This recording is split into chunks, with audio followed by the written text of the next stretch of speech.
Dear listeners, I hope you are well. I am also well, and I am always in the good team.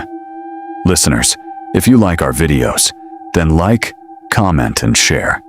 Your every like, comment, share is very valuable to us. So we request you to like, comment, and share, and support us by subscribing. Encourage us so that we can give you better videos in the future. So let's start our today's episode.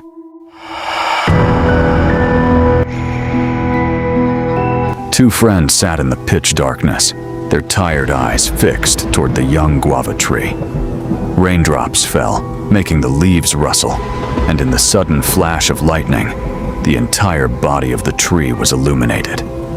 Just then, in the fleeting flash of the sky, Samuel and Jack saw the soil at the base of the tree split apart with a dull thump. A hand shot straight up. There was no flesh on it, only bone. Then, slowly, a full skeleton rose from the ground, surrounded by a swirling black mist. The skeleton spun around the tree like a web of death. Suddenly, the skeleton started moving robotically toward the two men. Both of them begged for their lives with folded hands, crying out, "Forgive us! Please forgive us! Forgive us!" But no, there was no mercy left. From inside the skeletal skull, the dark entity let out a piercing, cackling laugh. With a demonic feminine voice, it shrieked, "Take your forgiveness!" With a brutal swipe, like crushing an insect, it smashed both of their heads open. Fresh, warm brains splattered in every direction. All characters and events in today's story are entirely fictional. Any resemblance to real life is purely coincidental and unintentional. Welcome to today's special feature by 38th Street. Today's story is narrated by Alex, written by Amio, and brought to life by our main cast: Arthur, Emily, David, Richard, Martha, Deborah, and Brenda. It was a suffocating, dead-of-night midnight in Blackwood, Pennsylvania. A tired moon leaned heavily toward the sky, gazing blankly over the sprawling fields. Fog dripped drop by drop from the sprawling oak and maple trees. Around the streets, and near the western corner of Jack's backyard, the dense grass was soaked in the mist. Yet, strangely, cutting right through the fog and darkness, a figure draped in black robes was slowly creeping toward the inside of Jack's house. Suddenly, a loud, heavy thud echoed across the roof, sounding like someone was hurling heavy bricks onto the shingles. Downstairs, Jack had just finished making love to his wife, Chloe. Jack was holding Chloe tight, pinning her flat on her back across the mattress, pressing his weight over her, kissing her face and neck to keep her aroused. He buried his face deep between the soft mounds of her chest, kneading her pale, ivory-soft breasts with both hands. After a while, their bodies intertwined in a wild, surging passion that heated up the atmosphere inside the room. But outside, on the roof, that heavy thumping noise continued relentlessly. Eventually, Jack's body grew exhausted, but Chloe didn't. Her expression seemed to have completely shifted. Leaving Chloe on the bed, Jack grabbed a flashlight to check what was making that racket on the roof. When he climbed up, he saw the roof scattered with raw bones, skeletons of whole chickens, and what looked like the head of a dead cow dragged straight from a slaughterhouse, still covered in rotting flesh. Maggots writhed over the decaying meat, and a suffocating, putrid stench choked the entire rooftop. Gagging from the horror, Jack rushed back downstairs and into the bedroom. Chloe wasn't there. She wasn't in the attached bathroom either. Jack thought to himself, after everything we just did, she must be starving. Let me check the kitchen. He walked into the kitchen and froze. Chloe had turned on the gas burner, pressed her own face directly onto the roaring flame, and was literally roasting and boiling her own flesh alive. Hearing Jack step into the kitchen, Chloe slowly lifted her head. Her face was already charred into a black crust. As that crust flaked away, bubbling, Semi-liquid cooked flesh peeled right off with it. Right after, her eyes, scorched and boiled clean out of their sockets, pooped out like billiard balls and hit the linoleum floor with a wet smack, bursting open like overripe fruit. Dropping to her knees, Chloe began frantically groping the floor in the dark, weeping blindly. In a grotesque, demonic tone, she wailed, "Where did they go? Where are my eyes? Come on, help me find my eyes. Don't just stand there like an idiot." Seeing this, terror tore through Jack's sanity, and he collapsed, flat onto the floor, paralyzed. One night, a young delivery driver named Samuel was riding his motorcycle back home from the sorting facility. The roads were completely deserted. Suddenly, the sound of someone weeping drifted out from the dark roadside. Hearing the cries, Samuel immediately pulled over his bike and walked toward the sound. The area was a wide, open expanse, dead fields stretching as far as the eye could see, swallowed by deep patches of shadow. Rising straight out of the middle was a massive, 50-foot-thick weeping willow tree, its dense leaves casting a pitch-black shadow. The weeping was coming from directly behind it. Samuel stepped off the asphalt, flashed his flashlight behind the tree trunk, and looked around. No one was there. Just then, his cell phone rang. He swiped to answer and said, "Hello. Hello." Before he could say another word, the call dropped. No voice came from the other end. Shrugging it off, Samuel restarted his motorcycle and continued his journey home. His bike turned off the main interstate and entered the rural southern outskirts of the county. The night was dead silent. Crickets chirped loudly from the brush. Seeking to shake off his exhaustion, Samuel spotted a roadside coffee shop sheltered beneath a large oak tree. He parked his bike on the side of the road, walked up, and sat down at an outdoor chair, catching his breath for 5 minutes. "Mister, can I get a hot milk tea?" The shopkeeper rasped in a harsh, grating voice. "Nah, kid. No milk tea this late. Black tea only. You want it or not?" All right. Make it a strong black tea with some ginger." After placing his order, Samuel pulled out a cigarette from his pocket, lit it, and took a deep drag. The silence of the night was absolute. Every now and then, a car zoomed past with a loud roar, or the distant howl of a coyote echoed across the empty plains. Suddenly, the shopkeeper muttered, "Here's your tea, buddy. Want any biscuits with that?" "No biscuits needed." "All right then, that'll be $5. "Yeah, here you go."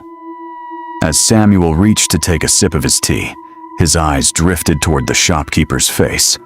The shopkeeper's eyes were pitch-black hollow sockets. No eyeballs, no pupils, and a steady stream of fresh blood was leaking down his chin. Samuel gasped in sheer terror, dropping his cup.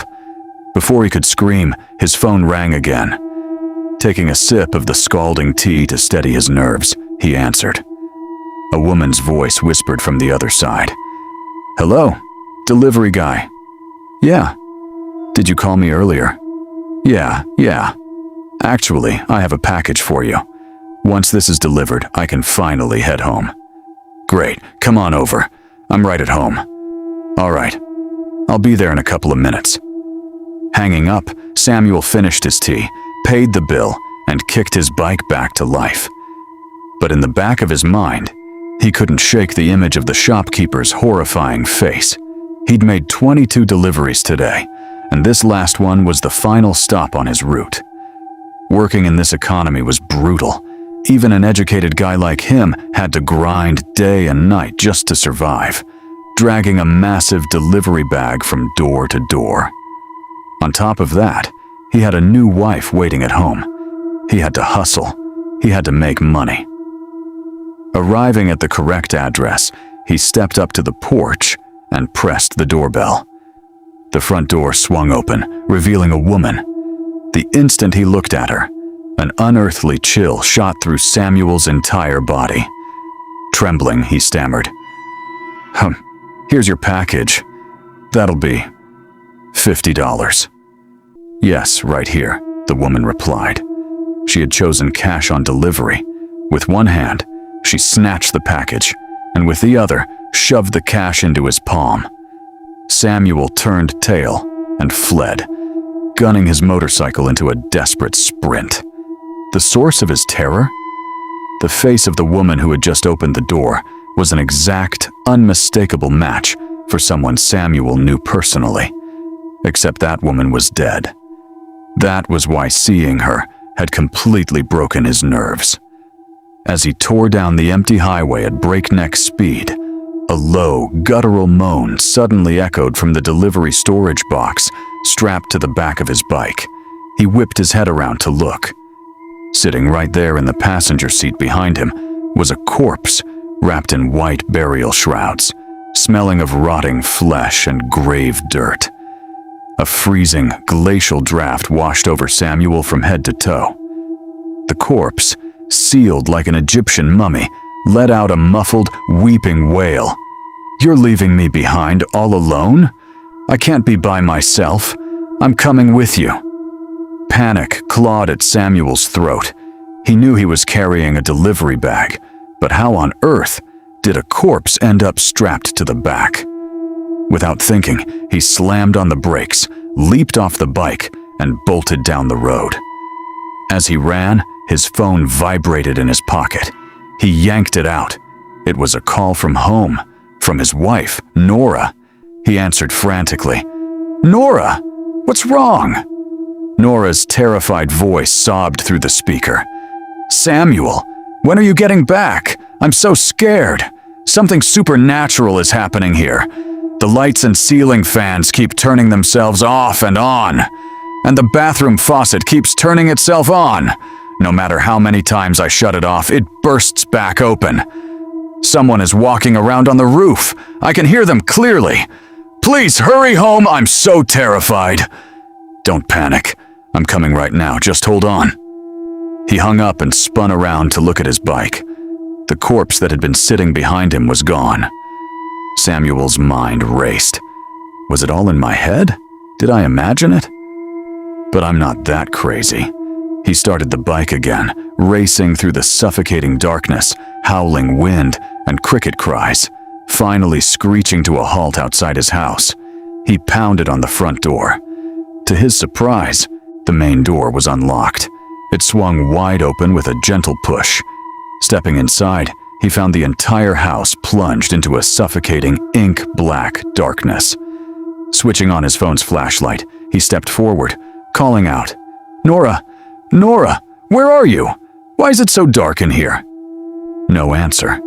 When he checked the kitchen, a low, wet, gurgling sound drew him in. Sweeping his light forward, he saw Nora standing in front of the stove in the pitch-black kitchen, cooking something. Moonlight poured through the western kitchen window, illuminating Nora's face. Her expression was completely vacant, as if she wasn't in control of her own body. "Nora, what are you doing in the dark?" Samuel called out, stepping toward her. Without blinking, Nora lifted a pot of boiling, bubbling liquid straight from the burner and poured it directly over her own head and body. In a terrifying, demonic voice, she shrieked, "Did you really think I'd let your Nora live? I burned Jack's wife Chloe to death in the fire, and tonight I'm taking your wife too." Hearing those words, a crushing wave of horror, shock, and self-loathing crushed Samuel's chest.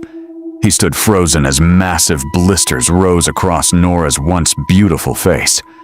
Suddenly snapping back to reality, Nora screamed in agony. "Samuel, save me. She's killing me. My whole body is burning up. It hurts so bad. I'm going to die. Save me." "I've got you. I'm right here. I'm coming." Samuel lunged forward. Before he could reach her, a ghostly entity speaking through Nora's mouth cackled. "Stay back, you monster. Don't you dare touch her, or I'll snap your neck before hers." With a wild shriek, Nora bolted straight up the stairs toward the roof. A heavy thud echoed from outside. Samuel rushed out onto the pavement. Lying face down on the concrete below was Nora's lifeless body. Rushing to her side, he rolled her over. Her face was completely crushed, her skin bubbling with raw burns, and a pool of fresh blood began to flood the street. From the shadows nearby, the glowing yellow eyes of a massive black cat peered out, dipping its tongue greedily into Nora's pooling blood. It let out a soft meow, staring directly into Samuel's eyes with chilling satisfaction. Tears streaming down his face, Samuel looked up at the sky and broke down. "You took everything from me one by one. My mom, my dad, my brother, my wife.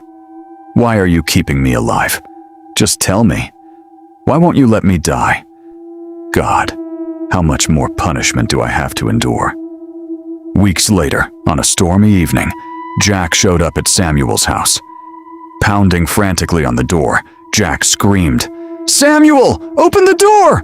Open up, man! Save me! Save me from this nightmare!" Samuel unlocked the door and pulled him inside, eyeing his terrified state. "What happened to you? Why are you panting like that?" Jack grabbed Samuel by the shoulders. "Save me, Sam. How can I save you when I'm rotting away too? Did you hear? Chloe's been dead for months, and now it's our turn. We're trapped in the clutches of a demon, Sam. She's only keeping us alive to make us suffer the agony of losing everyone we love." "What do you want me to do?" Samuel muttered bitterly. "We committed murder. Death is the only way out. We brought this on ourselves." Jack looked around the dark room nervously. "Where's Nora?" Samuel's eyes watered. He wiped his cheek. "Nora is gone. She jumped from the roof a week ago." "No, not Nora too." "Yes," Samuel whispered. "She's coming for us. Because we are the real monsters." As they stood there in the dark, the light suddenly flickered and died. The temperature plummeted. A heavy, suffocating darkness flooded the room, accompanied by a wet, dragging sound from the hallway. A rotting shadow lunged through the doorway. Before either of them could run, a pair of ice-cold, skeletal hands slammed down on them, pinning them to the floor with supernatural force. From the pitch-black shadows, a chilling feminine voice echoed, "Nowhere to run! Your time is up!" With a brutal, synchronized snap, the entity tore through them. In the flashing lightning outside, blood splattered across the walls as the dark spirit exacted her ultimate, merciless vengeance.